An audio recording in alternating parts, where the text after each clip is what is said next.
நண்பர்களுக்கு வணக்கம். இன்னைக்கு ஒரு கதை பற்றி பார்க்க போகிறோம். அந்த கதையோட தலைப்பு என்னன்னு பார்த்தீங்கன்னா, 8 இட்லியும் கட்டி சட்னியும். என்னடா தலைப்பே வித்தியாசமாக இருக்குன்னு பார்க்கிங்களா? 8 இட்லி கொஞ்சோண்டு தேங்காய் சட்னி, அது கட்டியாக இருந்தால் எப்படி இருக்கும் சாப்பிடுறதுக்கு. சரி, அது என்ன கதை அப்படின்னு பார்க்கலாமா வாங்க. கதைன்னா நம்ம வழக்கம் போல் ராஜா காலத்து கதை தான். ராஜா காலத்து கதைக்கும் 8 இட்லி தேங்காய் சட்னி கட்டி சட்னிக்கு என்னடா சம்மந்தம் இருக்குது அப்படின்னு நீங்கள் கேட்குறது புரியுது. இப்போ இந்த கதையை பாருங்கள், அப்போ உங்களுக்கு புரியும். என்ன கதை? அந்த காலத்தில் ராஜாவும் மந்திரியும் அப்படியே ஒரு ஊர்வலம் நகர்வலம் போவாங்களே, அந்த மாதிரி நகர்வலம் போயிட்டு இருந்திருக்காங்க. போயிட்டு இருக்கையில கொஞ்சம் பசி மாதிரி இருந்திருக்கு. பக்கத்தில் பார்த்தா வெள்ளரிக்காய் தொங்கிட்டு இருக்குது. அந்த வெள்ளரிக்காயை பறித்து திங்கணுன்ட்டு மந்திரி அனுப்புகிறாரு. மந்திரி, அந்த வெள்ளரிக்காயை போய் பறிச்சுட்டு வா அப்படின்னு ராஜா வந்து அனுப்புகிறாரு. மந்திரி போய் பறிச்சுட்டு வந்தால் பக்கத்துலேயே ஒரு கண்ணு தெரியாத ஒரு மாற்றுத்திறனாளி வந்து உட்காந்துருக்காரு. இப்போ அவர் போகிறாரு. மந்திரி வந்து அந்த வெள்ளரிக்காயை பறிச்சுட்டு ராஜா கொடுக்கணுன்னு போகிறாரு. இப்போ அந்த கண்ணு தெரியாத அந்த மாற்றுத்திறனாளி சொல்கிறாரு, போகாதடா, அது வெள்ளரிக்காயடா, கொமட்டிக்காடா, இதை தின்னேன்னா வாந்தி வருண்டா அப்படிங்கிறாரு. ஓ, எங்களுக்கு தெரியுமையா அப்படின்ட்டு மந்திரி வந்து ராஜாட்ட கொடுக்க போகல.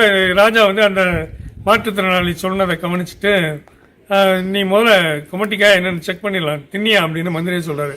மந்திரிக்கே கொஞ்சம் அடிவயிறு கலைக்கிறது. ஐயோ, நம்ம வெள்ளரிக்காய் நினச்சி குமட்டிக்காயை தான் எடுத்துட்டோமான்ட்டு, பரவாயில்ல சாப்பிடு, இது குமட்டிக்காயை வெள்ளரிக்காய்னு கண்டுபிடிச்சலாம், கண்ணு தெரியாத அந்த ஆள் சொல்கிறத எதுக்கே நம்புகிறேன், நான் சொல்கிறேன் சாப்பிடியான்னு இருக்கார் ராஜா.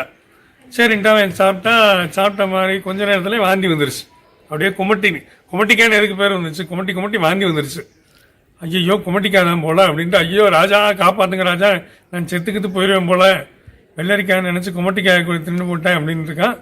ஓ, என்னையன்ட்டு ராஜா பக்கத்தில் வந்து அந்த மாற்றுத்திறனாளிகிட்ட கண்ணு தெரியாத அவர்கிட்ட, ஐயா இது என்னாச்சு அப்படின்னா, எப்படி இதை கரெக்டாக சொன்னீங்க, உங்களுக்கே கண்ணு தெரில, நாங்களே இதை வெள்ளரிக்காய் நினச்சிருந்தோம், நீங்கள் எப்படி இது குமட்டிக்கான்னு சொன்னீங்கன்னு கேட்டிருக்கான். அதுக்கு அவர் சொல்லியிருக்காரு, அந்த மாற்றுத்திறனாளி சொல்லியிருக்காரு, ராஜா வெள்ளரிக்காயாக இருந்தால் இந்நேரைக்கு நம்ம ஆட்கள் விட்டு வச்சுருப்பாங்களா, இருக்கிற பசியில் எடுத்து தின்னு போட்டிருப்பாங்க, இந்நேரைக்கா இருக்குது. அப்போ இதுலேயே புரிஞ்சுக்க வேணாமா இது குமட்டிக்காய், இதுக்கு மாற்று மருந்து என்னையா, வழி என்னையா, மந்திரி இதாயிராயா அப்படின்னு இருக்காப்புல. ராஜா எப்பயுமே இயற்கை வந்து ஒரு நோயை உண்டு பண்ணுச்சுன்னா அதுக்கு ஆண்டவன் ஏதாவது ஒரு மாற்று மருந்தை கண்டிப்பாக கொடுப்பான்.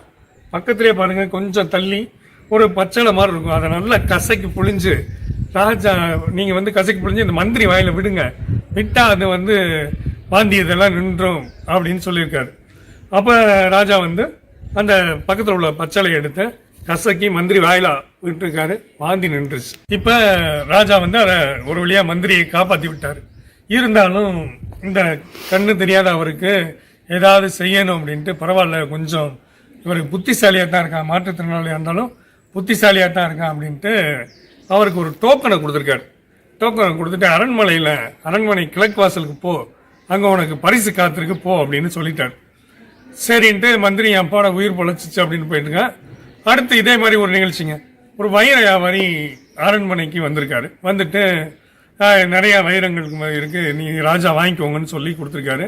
ராஜாவுக்கு கொஞ்சம் புத்தி யோசிச்சிருக்காரு, இல்லை வைரம் இருக்கா இல்லை எதையும் கலப்படம் பண்ணியிருக்கானா அப்படின்னு எப்படி கண்டுபிடிக்கிறதுன்னு மந்திரியை கூப்பிட்டுருக்காரு. மந்திரிங்க வா, இந்த வைரம் இதில் ஒரிஜினல் வைரம் இது, இதில் எதுவும் டூப்ளிகேட் பண்ணியிருக்கானு கண்டுபிடிச்சி சொல்லு அப்படின்னு மந்திரி பயந்துட்டான். ஐயோ, அன்னைக்கு குமட்டிக்காய் தின்ன மாதிரி வைரத்தை அரைச்சி திங்க சொல்லான்னு சொல்லிடுவாரு, நம்ம பரலோகம் போய் சேர்ந்துடும் ஐயா அப்படின்ட்டு மந்திரி வந்து, ராஜா இதுக்கு எனக்கான அறிவு இல்லை அப்படின்னு. அப்போ அந்த மாற்றுத்திறனாளியை கூட்டுவா, கண்ணு தெரியாத ஒருத்தன் இருந்தான் பாரு, அவனை கூட்டுவா, அவனுக்கு தான் அறிவு அதிகமாக இருக்குன்னு நினைக்கிறேன், அவன்கிட்ட கேட்போன்னு கூட்டு வந்திருக்காங்க.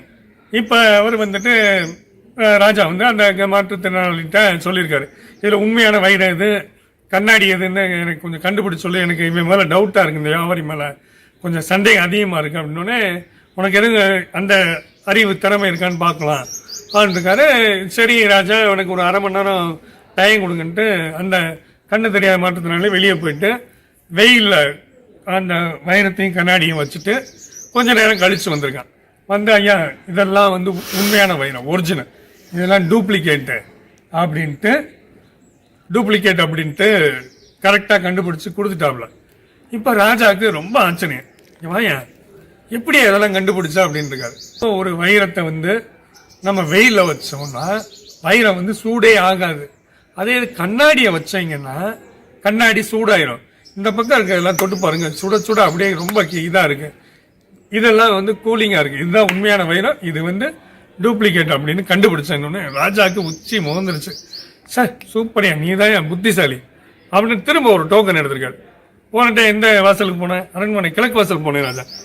மேற்கு வாசலுக்கு போ, அங்க உனக்கு பரிசு காத்திருக்கு அப்படின்னு சொல்லி முடிச்சிட்டாரு. இப்ப அடுத்தது என்ன அப்படின்னு பார்க்கணும்ல. அடுத்தது இதே மாதிரி ஒரு நிகழ்ச்சி தான். இப்ப ராஜாவோட மகளுக்கு வரன் பார்த்திருக்காரு. பக்கத்து நாடு, பக்கத்துக்கு அடுத்த நாடு, இப்படி பல மன்னர்கள் வந்து தங்களோட மகனை இளவரசனை கொடுக்கறதுக்கு போட்டி போட்டுட்டு இருந்திருக்காங்க. இப்பயும் ராஜா குழப்பமாயி போச்சு. இதுல எவனுக்கு தான் பொண்ணை கொடுக்கறது, இது ரொம்ப முக்கியமான விஷயமாச்சு அப்படின்னு குழப்பமாயிருச்சு. திரும்ப கூப்பிடுறா அப்படின்னு நம்மளால கூப்பிட்டாங்க. நம்ம கண்ணு தெரியாத மாற்றுத்திறனாலே கூப்பிட்டாங்க. கூப்பிட்டோடனே வாயா, இப்ப எனக்கு பல குழப்பம் இருக்கு. என் மகனை இந்த பக்கத்து நாட்டுக்காரனு கேட்கறான், அதுக்கு அடுத்த நாட்டுக்காரனு கேட்கறான். இதுல யாருக்கு கொடுக்கறது அப்படிங்கிறத நீ தான் சொல்லணும். நீ சொல்றதான் நான் கேட்டு என் மகளுக்கு கல்யாணம் பண்ணி கொடுக்கணும்னு சொல்லியிருக்காரு. அப்ப அந்த கண்ணு தெரியாத மாற்றத்தினால என்ன சொல்லியிருக்கான், பக்கத்து நாட்டுக்காரனுக்கு கொடுக்காத ராஜா, அதுக்கு அடுத்த நாட்டுக்காரனுக்கு கொடுத்தேன்னா நம்ம நாட்டுக்கும் நடுவில் உள்ள நாட்டுக்கு அடுத்த நாடு நம்ம மாப்பிள்ளையை முடிக்கிறோம். அப்ப நடுவில் உள்ள நாட்டுக்காரனுக்கும் நமக்கு எல்லா பிரச்சனையும் வராது, அவன் பாத்துக்குவான். வேற எந்த பிரச்சனைனாலும் நம்ம 2 பேரும் சேர்ந்து நடுவில் உள்ள அமைக்கிடலாம். அப்போ மொத்தமா நம்ம நாடு கொஞ்சம் சேமமா இருக்கும்னு ராஜாவுக்கு சூப்பர் ஐடியாவா சொல்றியா, உன்னைய மாதிரி ஒரு ஆள் எனக்கு கிடைக்காம போச்சேன்ட்டு திரும்ப பையில இருந்து ஒரு டோக்கன் எடுத்திருக்காரு. நீ இது வரைக்கும் எந்தெந்த வாசலுக்கு போயிருக்க அரண்மனையில? ராஜா கிழக்கு வாசல் போயிட்டேன், வடக்கு வாசல் போயிட்டேன், தெக்க போனேன், தெக்க போ, அங்க உனக்கு சூப்பரான பரிசு காத்திருக்கு அப்படின்னு அங்கேயும் ஒரு டோக்கனை கொடுத்து அனுப்பிச்சிட்டாரு. இப்ப ஒரு சில நாள்லாம் கழிஞ்சிடுச்சு. இப்ப இந்த ராஜா வந்து இந்த மாற்றுத்திறனாளிய அவரோட அந்தரங்க அறைக்கு கூப்பிட்டு விட்டுருக்காரு. கூப்பிட்டு விட்டுட்டு வாயா, எனக்கு ரொம்ப வெளியே சொல்லிடக்கூடாது அப்படின்ட்டுருக்காப்புல. சொல்லுங்க ஏசாமா அப்படின்ட்டு இந்த மாற்றுத்திறனாளி சொல்லுங்க, இந்த விஷயம் வெளியே போச்சு உன் தலையை கொண்டே விடுவேன். ஆனால் எனக்கு ஒரு டவுட்டு, எனக்கு ஒரு சந்தேகம் இருக்குது. இந்த சந்தேகத்தை நீ தான் நிவர்த்தி செய்யணும். சொல்லுங்க ராசா, என்னால் முடிஞ்ச அளவு பண்ணி விட்டுறேன். நான் எவ்வளோ நாட்டு மக்களுக்கு நல்லதெல்லாம் செய்கிறேயா, ஆனால் நாட்டு மக்கள் வந்து என்னை வந்து பிச்சைக்கார பையன்னு பேசுகிறாங்க. அதுதான் எனக்கு ஒன்றுமே புரிய மாட்டேங்குது. அது எப்படின்னு உன்னையால் சொல்ல முடியுமா அப்படின்னு கேட்டிருக்காரு. நம்ம மாற்றுத்திறனாளி அமைதியாக அப்படியே இருந்திருக்கான். என்னடா உன்கிட்ட தான் கேட்டுட்ருக்கேன், நீ எப்பயுமே புத்திசாலித்தனமாக பதில் சொல்லுவேன். நான் எவ்வளவு முக்கியமான கேள்வியை 4 ரூமுக்குள்ளே வச்சு கேட்குறேன், நீ பதிலே சொல்லாமல் இருக்க. இல்லை ராசா, இதுக்கு எப்படி ராசா பதில் சொல்ல? இல்லை நீ சொல்லித்தான் ஆகணும், சொல்லு அப்படின்னு. ஆமாம் ராசா, நீங்கள் பிச்சைக்கார பையன் தான் அப்படின்ட்டு.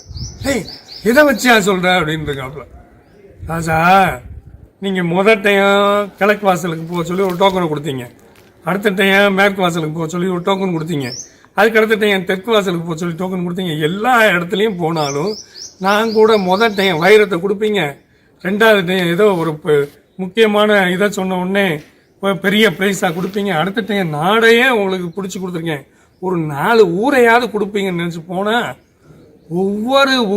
ஒவ்வொரு பரிசுலையும் 8 இட்லியும் கட்டி சட்னி, அங்கே போனால் 8 இட்லி கட்டி சட்னி, இங்கே போனால் 8 இட்லி கட்டி சட்னி, 8 இட்லியும் கட்டி சட்னியும் வச்சு நான் நல்லா பசைஞ்சு தின்னுட்டு தான் வந்திருக்கேன் ராஜா. நீங்கள் உங்கள் பரிசு கொடுக்குற இதில் இருந்தே எனக்கு தெரிஞ்சு போச்சு, உங்களுக்கு அந்த பிச்சைக்கார புத்தி தான் இருக்குது. நல்ல ஒரு வேந்தனாக இருந்தால் என்ன செஞ்சுருப்பான்னா, நான் சொன்னதெல்லாம் முக்கியமான கேள்விகளுக்கான தீர்வு, எவ்வளவு பரிசு கொடுத்துருக்கலாம், நீங்கள் அந்த மாதிரியெல்லாம் பரிசு கொடுக்கல. அப்போ உங்களுக்கு என்னங்கிறது, உங்கள் ஆள் மனசில் உள்ள எண்ணம் என்ன அப்படின்னா, 8 இட்லியும் கட்டி சட்னியும் கொடுத்தா போதும் இவன் தின்னுட்டு போயிடுவான் அப்படிங்கிறத உங்கள் எண்ணமும் இது இருந்திருக்கு. உயர்வான எண்ணமே உங்கள்கிட்ட இல்லை.